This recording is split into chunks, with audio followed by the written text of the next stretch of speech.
What happens in this movie? I'll stop trying to act cool, Tim, in front of everybody. In 1883, Thomas Edison had an idea. The light bulb, and later the camcorder. Then in 1902, the first moon landing was staged. It was followed by the first horror,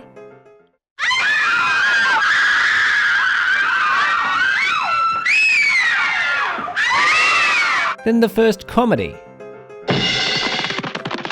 They were only missing one thing: colour, and also sound. G'day, I'm Keith, and this is a complete tour of every black and white movie ever made, with no exceptions. This street is Broadway, and it was on this street that the little tramp Charlie Chaplin was discovered, eating trash and yelling at pigeons, and within 18 months he had become a box office draw and could hire someone else to yell at pigeons while he watched from the car. And this is Charlie Chaplin's studio.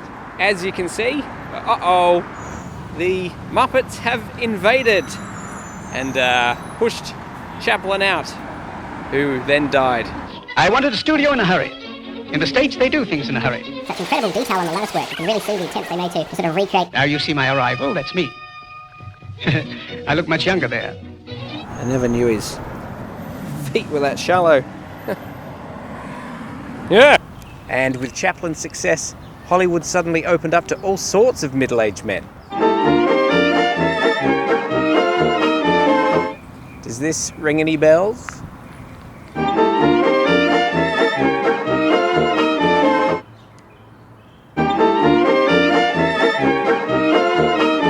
In the music box, Laurel and Hardy reinvented the genre by injecting pianos and each other.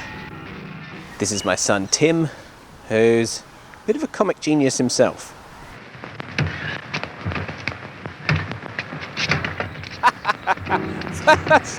Stop it, Tim, you're cracking me up.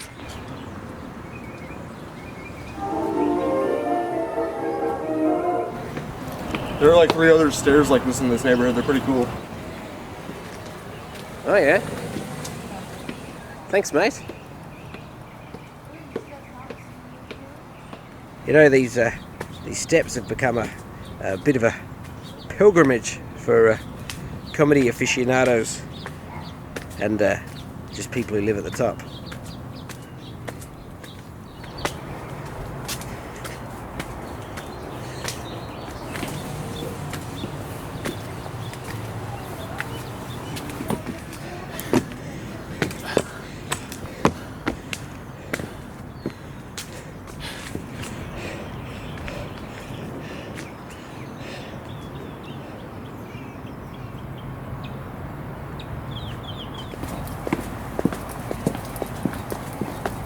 It's just as funny on the way down. Wait, hold up, Tim. Don't forget to subscribe to World of Hollyworld. I'm just telling you that now before your eyes are too dazzled to function. In The Wizard of Oz in 1939, they actually transitioned from black and white to colour in the middle of the movie. And they did that by making sure that this double here was actually painted head to toe in brown makeup. A technique we do not use today. Except, of course, on Hey Hey It's Saturday. We're now on our way to the Dietrich's house for the Dublin Indemnity.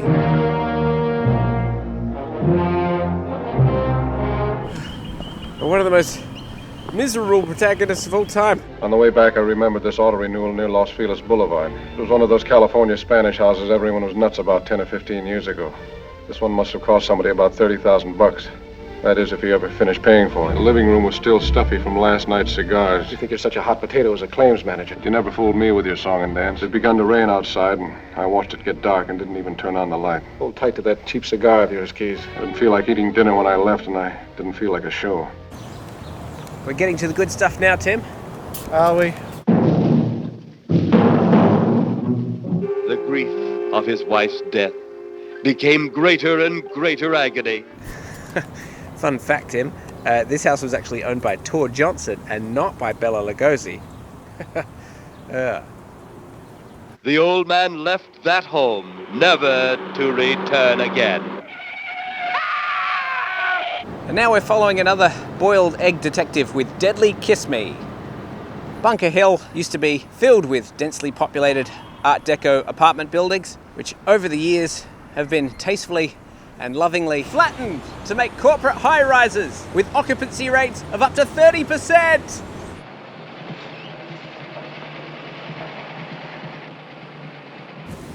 Well, this place is still here. Ah, which is a shame, really. I might have wanted to play racquetball with... Rick, come here. You wait here, I'll be right out. Looks like the convertible Corvette has now been replaced by a Ford Discovery. Not too bad. May I help you, sir? This key, what's it for? Now tell me about the key.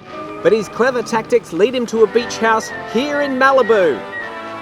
There is now not a single house along this coastline, so this might turn out to be quite a long and difficult investigation. After an exhaustive search, I think I've found the location. The Stobie poles match, the hills match, the waves form matching V-shaped trochoids. Nothing remains of the house now, except for this waste pipe, which may have been used to clear the waste of some of the main cast.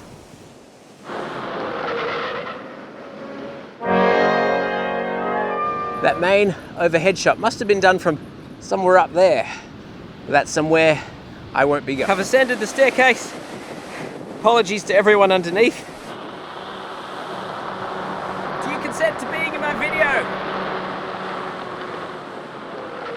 I think I heard a yes.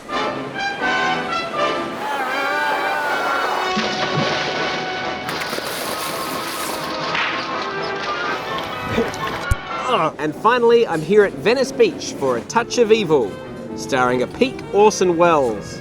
The movie famously opens with a 3-minute opening shot, supposedly depicting the US-Mexico border, shot right here. And for the first time ever, we're going to recreate that shot with a handycam. Are you making it look cool? Yeah, I am. It's a world record attempt, made all the more difficult because in 1962, 500 of the buildings were demolished.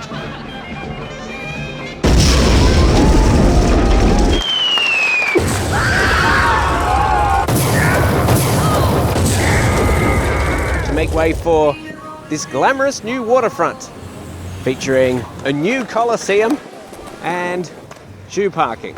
Okay, let's go.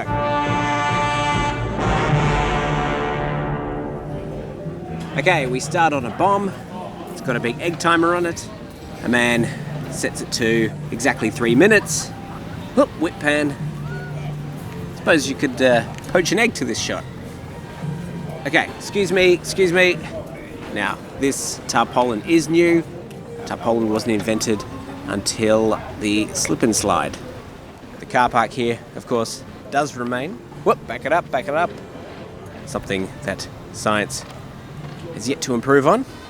Here's where the camera floats into the sky. I won't be doing that today. Okay, back. Okay, back to the street. This is harder than it looks. That Orson Welles must be in great shape. Okay, out into the open road. Whoop, oh, sorry mate. We walk into traffic from the left. And it's of course a beautiful day in Venice today. You can see that golden light shimmering off the asphalt. Tim said that walking backwards in broad daylight through a crowd of people with a handycam wouldn't have the same impact as the film. Well, I think we know who's had the last laugh. Look out! This is where the original street was demolished to make way for an I Love Venice sign, an ATM with a woman waving, Venice massage, detox green juice. You know, Orson Welles chose to film in Venice Beach because he said it looked like, and I quote, a broken down pit. Ancient pharaohs, celebrity caricatures. You know, these days AI can draw a caricature of Mr. Bean instantly, but back in the old days, it'd take a street vendor up to 5 minutes. Ow, back it up. Okay, Charlton Heston and Janet Leigh walking down. You know, I can definitely smell some distinct substances floating around here today.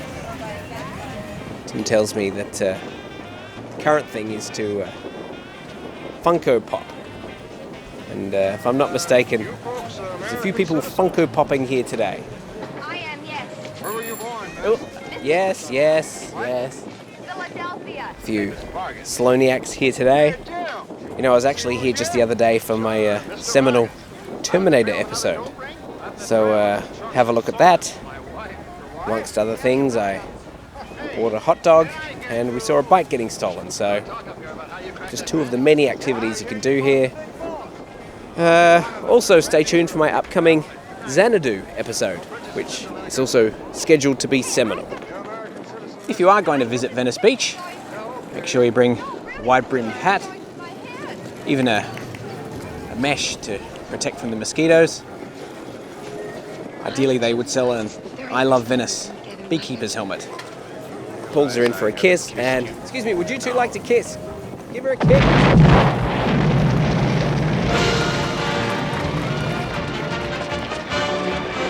So there you have it. Locations from every black and white movie ever. At least ones I've heard of. Stay tuned next time. Oh! Such beautiful building work! These are the stairs from that bit with the stairs. Tim just told me that Schindler's List is also in black and white, but I'm not going there.